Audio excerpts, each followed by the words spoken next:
Hello and welcome to another episode of Discovery. Here we have Civilization IV, Colonization, which is fitting for us to do a discovery video about a time period all about discovery. I want to do this one because it's similar to Civilization Beyond Earth, in that this came out, Civilization IV came out, then you had two expansions, Warlords, and one called Beyond the Sword. Then Civ V comes out, you get two expansions, and then you get some other spin-off game. Well, this is the spin-off game to Civ IV, so I guess you could say Civ IV Colonization is to Civ IV, but Beyond Earth is to Civ V. And I thought I'd do this because a lot of people really don't like Beyond Earth for some reason. Can't figure out why, but we'll try this game out and see if it's fine. So we will do custom game. Or not. Let's go back then. I don't get play now. Okay. So you pick a sponsor of your colony. The Dutch, English, French, and Spanish. You don't have many choices. It'd be cool if you could have the Russians or the Ottomans, perhaps even some alternate history Ottoman Empire colonization. But nope, basically Dutch, English, French, and Spanish. No Portuguese either? Now that I point that out. Alright, well, we'll see what happens. We'll pick, well, they have their benefits here. Simon Bolivar of the Spanish colonies. 25% versus natives. 100 effect on Liberty Bells on Rebel. I don't know what that means. Minus 50% time spent living among natives to learn new skills. Okay, we'll get into that. I've played this game before, so I know what's going on, but it's been so long. So minus 25% crosses needed for immigration. 50% soldier equipment required. That sounds really cool. Could play as George Washington or John Adams, who has a different secondary benefit. He's libertarian, so he gets 25% Liberty Bells. Whereas George Washington, he's disciplined. The Dutch colonies, market prices are less sensitive, 25% production in all settlements. I think that would be cool. Adrian von der Donk, from the Dutch colonies, market prices are less sensitive, plus 100% time between tax increases. So periodically, the king of your sponsor, the king of England or the Dutch, will raise taxes for you, and you will say yes, or if you say no, it'll instigate more, I guess, militancy, and your chances of wanting to fight a rebellion go up, which is what you want to do. Your goal is to build up the best colony you can in the hopes of eventually liberating yourselves and splitting apart from your colonial supervisors, I guess you could say. And that's how you win the game. Otherwise, your sponsor wins the game, and that's not as fun. Let's see, what did I want? Not that one. Not that. Yeah, I wanted, Peter Stuyvesant. Sure. I put Russian accents on things that aren't Russian, but yeah. So you get the Caribbean is your maps. A new world waits to be discovered. Generates a continent spanning from North Pole to the South Pole or the Caribbean. Island air and take over the islands themselves in this semi-randomized Caribbean map. Semi-randomized. We'll just go with a new world, though. Yeah. So you got your difficulties. They changed the names of them. Revolutionary, ... Patriot. We'll go with, Explorer. See how that works. And we'll go I like that. It just makes the image bigger. We'll go small. For the purpose of this, my name is Andrew. So yeah, we'll just keep that. New Netherlands. And I'll get into it. This is a much harder game, and I hope you'll see why this is a harder game than Civ IV. In the year 1492 AD, His Royal Majesty the King of the Netherlands grants you a colonial charter. For the greater glory of the nation, the king dubs thee Andrew, Viceroy of the New World. Explore this new land, settle it, and bring wealth and glory upon yourself and upon our great nation. Found your colony. Declare your independence from your motherland. So these are your goals to achieve victory. Attaining 50% rebel sentiment in all your settlements. Before time runs out, defend your fledgling country from the wrath of your motherland by wiping out all their ground forces. Incredibly difficult to do. And you must complete your revolution before any other colony. So it's a race to whoever can become independent first. And what's cool is you don't start out on land, you start out on the ship. And you discover the new world. So we'll just go straight out. And they updated in this version the graphics from, it's in the same engine. You can see there you got your squares, not the hexagons. So it's in the same engine as Civ IV, but they really upgraded the graphics, and it looks really nice, really sharp. Despite, even when you realize that it's a pretty old game now. And you will meet, in your colonization, the tribes, which uses the Civ IV characters. Sitting Bull of the Sioux, let us sit by the fire and talk. There shall be peace. So yeah, you settle the lands, you can trade with the natives, or you can conquer them. You know, whatever you want. Really aren't any resources in this area, from what I can see. We get plains there. Oh, well, either way, I want a city. And we'll have this guy explore a little bit. Shall we? I think so. Just have him sit there in that small village. Get to know the natives. See, we get tobacco there. That'd be a better place to settle. So we'll continue. So basically the same thing as Civ IV in that you want to settle a city near resources, but resources are a bit more scattered out. And as such, they're a lot more interesting how resources are managed. If I can actually get a city to be settled, then you'll see why. So you get a free colonist. He is a pioneer. Pioneers are the settlers. Now we'll just walk up north then. Forgo the tobacco. We don't need it. It needs us. Nice UI design fitting with the setting. And this is the South Pole down here. So I guess we land in the equator. See, we can at least get to that crab up there. I'm not sure if the Sioux will take too kindly to us taking their tobacco, unfortunately. But and good, period music. Like Beyond Earth, it just tries to encapsulate the setting, and I think they do a really good job of that. And we have different natives up here.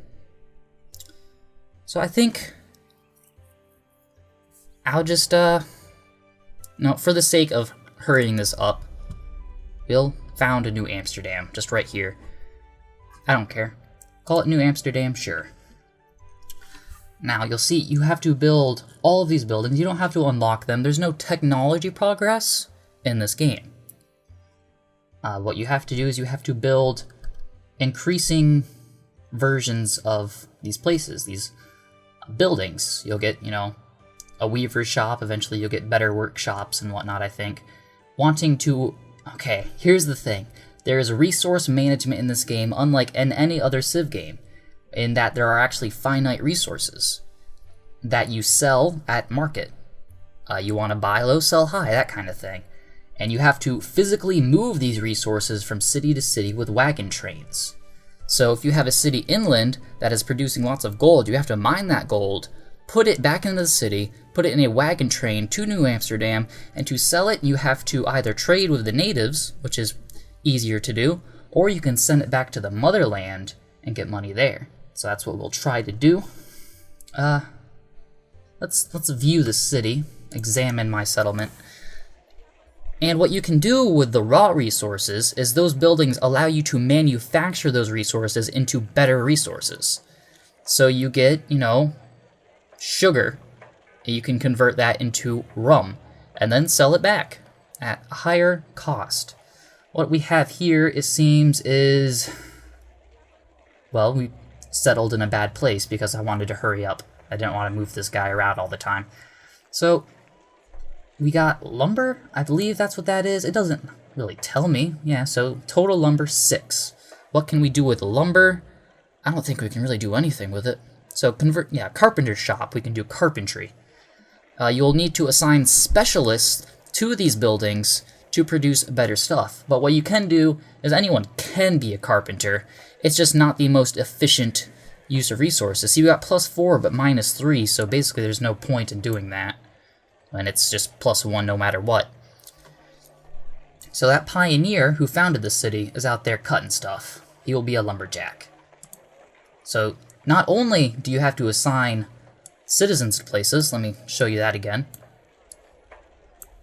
but you have to choose what this free colonist without a specialization does. Is he a tobacco planter? Is he a fur trapper? No, he's a lumberjack, producing lumber. So you have to physically assign people stuff, which is a neat idea.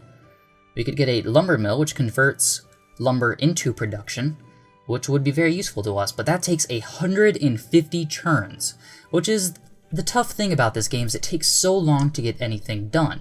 And in that regard, it, simulates the colonial experience, but at the same time, pressing end turn isn't exactly the most fun thing to do. So, could build an armory, a stable, schoolhouse. Turns all this stuff. Not really much can do. The best thing we can do is, build the lumber mill, because that's what we're producing the most of.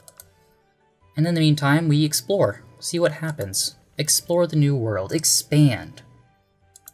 And, the limit is our imagination. So let's see if I can show you more aspects of the game. Now, this is our soldier. He can garrison things, but we'll have him explore a little bit further. Just like in Civ IV, if someone declares war and attacks our city without a garrison on it, they just take it without a fight. It's not a thing you really want to do, but we don't have many resources and we gotta go explore. And this guy is the Tupi. So, farewell, Tupi. He's pleased. So I'll get on this hill, see what's out there. Not much. Okay, so this is the King of Netherlands in the Dutch Empire. You will kiss my ring for the bargain of 70 gold. So we have to basically pay him 70 gold every now and again, or an increasing amount of gold, to not agitate him.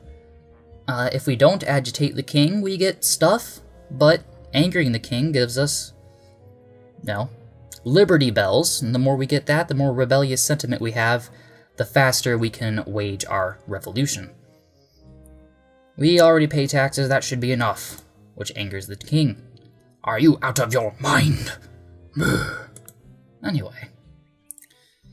So I'll send him back because I don't like having it. There aren't any barbarians, but so I don't really have to worry about it. But either way, I'm just trained to not want my city to be undefended. So we will send our ship back to Europe and show you how that works.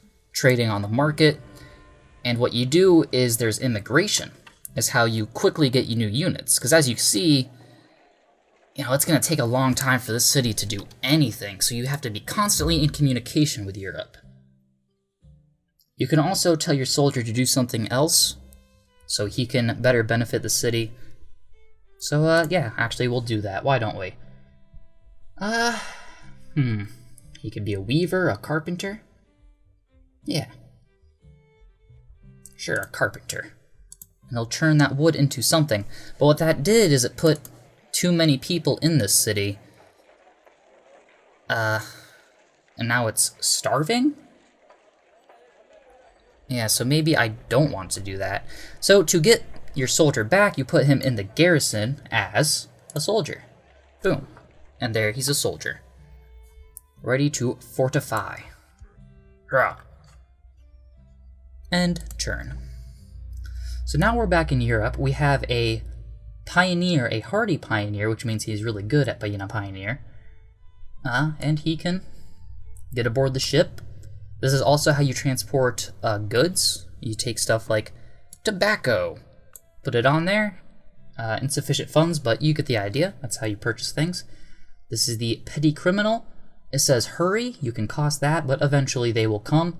The more, I guess, crosses you get, the quicker this goes by, from what I am to understand. So we can get the gunsmith, this indentured servant, or this petty criminal.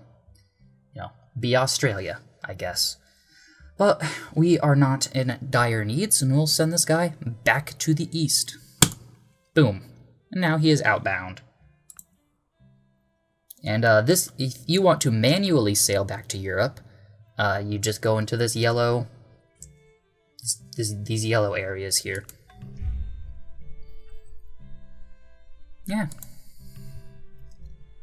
And then we take him back. There just isn't enough food in that city, though. So what I think I can do is I can just buy food. Undock. And dock. Let's see. Let's try and see if we can take lumber back to Europe. So that is now on the ship. And now he will go back to Europe. And this guy, we can improve things around us. So we can go in here. Oh, next turn. And we can build a lodge, which will increase our production. We could also build a farm. Let's build the lodge, though. And it'll cost 20 gold, but it can be done. How long did it say to build? Took 3 turns. So that shouldn't be a big deal. Boom. Boom. Okay. Now we sell all goods. And there we go. We got more money. Tax rate is 0%. As time goes on, that will increase. The more we anger the king, the more he'll want to increase taxes, I believe. That's how it goes. Okay, here's the crosses down here. We're getting 1 per turn. But we got our petty criminal. The next guy we get will be a master tobaccoist. We're not really into the tobacco producing game, but we'll take this petty criminal and take him out and about, to show you the other aspects of the game. And let's see, this pioneer, he's good with that. So let's try, what can we do on this hill? Probably produce ore. Ore goes at a good price, and we can do things with ore. At least we built in a hilly territory. So we will take him to these natives to show you a really cool thing. Oh. Then you offload him, and then you can see, speak with chief. We are glad, Destiny. Well, that's not what I wanted. But now that we've spoken to him, we found out that this village is good at fishing. They specialize in that. And what we can do is we can train this petty criminal with the natives. He can spend time with them, and they'll teach him their ways of fishing. But let's see what the Sioux are good at. Real quick, I don't really need a fisherman, I don't think. Well, then again, we do need food, so worst case scenario, we just do that. Do we have 70 gold? I don't see where... Okay, I have 140 gold. No, we're just starting out. We can't afford to be doing that frivolously. So we can do this. It'll cost 20 gold, but we'll be getting more ore, which isn't the best thing. Can put him in the light forest here, but oh well. So build a mine. Pioneers are also the workers. They're not the settlers. They're a combination. And this guy has experience for whatever reason. I don't know why. He's a civilian. But every civilian can be turned into a soldier. So I guess you could call that a militia. So that's interesting. So everyone gets experience. I don't know how he got experience, though. The actual revolution is going to be more defensive, because if I remember correctly, they'll just send billions of troops, an endless stream of troops will just keep coming in. It's really difficult to actually defend your city, because you just can't get enough soldiers, because to get soldiers, you don't just produce soldiers. What you need to do to turn someone into an actual soldier is you have to get whatever it takes to make guns, we'll just say ore, turn the ore into guns at the gunsmith, and then make the soldiers out of the people you have, which, you know, might not be that many people. So it's really difficult to actually get troops. Which is, you know, accurate, but not exactly, and cool. But it makes for a very difficult, very challenging experience. I will just give him veteran, and he has more to do, so. Settlement defense. As I said, very defensive. I need the boat. I wanna pick the boat. Oh, I have to pick it down here. And to the Sioux. Undock. Boom. And then I pick the criminal. Talk to the chief. They are also expert fishermen, so I'll just spend time with the Sioux. Spend time with them. Eventually he will be taught their ways. Now we can also get things from them and sell them back at home or bring it to the village. So we can get fur. We can buy it for 6 and sell for 4. Sell for 1, buy for 4. Yeah, I'm not sure what exactly it's telling me. If I'm buying it for 4 in the marketplace, is that, or that's what they'll take for it. Interesting. But I'll send this guy back to Europe. Hopefully we get that tobaccoist. Don't know why the ship did that weird turn. That's kind of silly. I guess somehow it makes sense. Peace.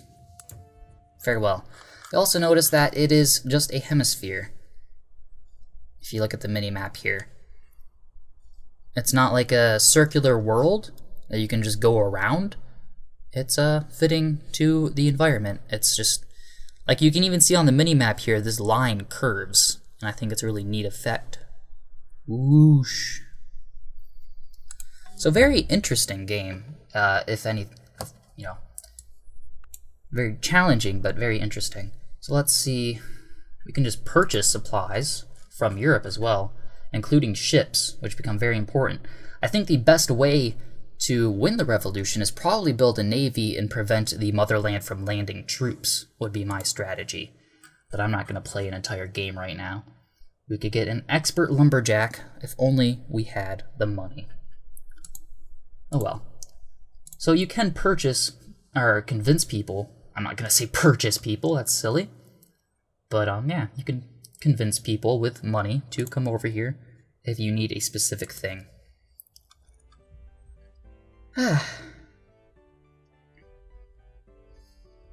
Alright, so he's built that. We'll put him in the city, see what he can do.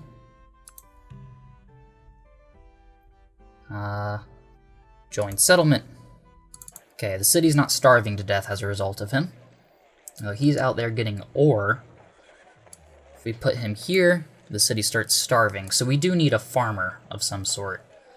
So I'll just put him back out there as a pioneer and we'll build a farm. That's what I need to do. Right there. Farm.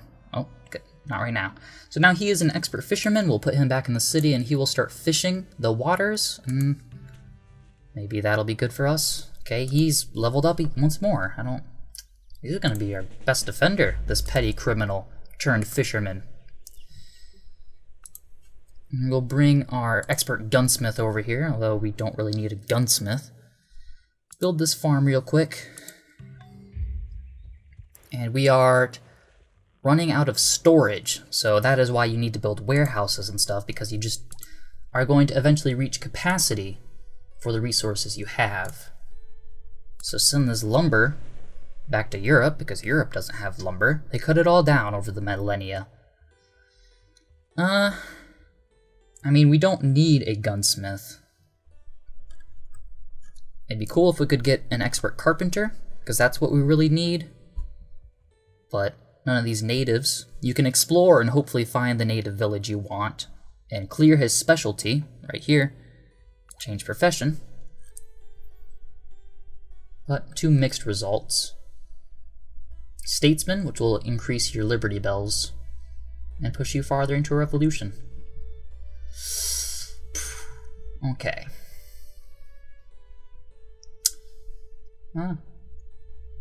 So yeah, be a carpenter? Where's that?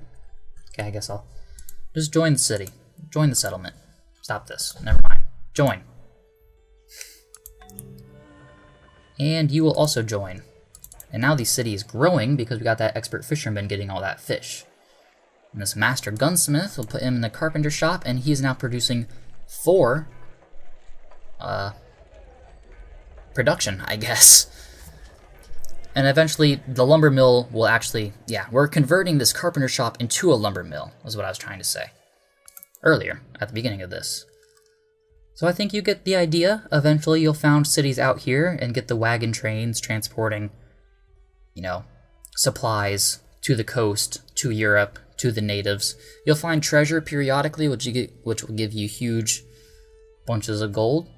But I think you understand what's going on in Civilization IV Colonization. It's a very interesting game. You know, it takes a bit to get used to, because the last time I played this game, I was like 11 or 12. I don't really remember, but it was hard to take in.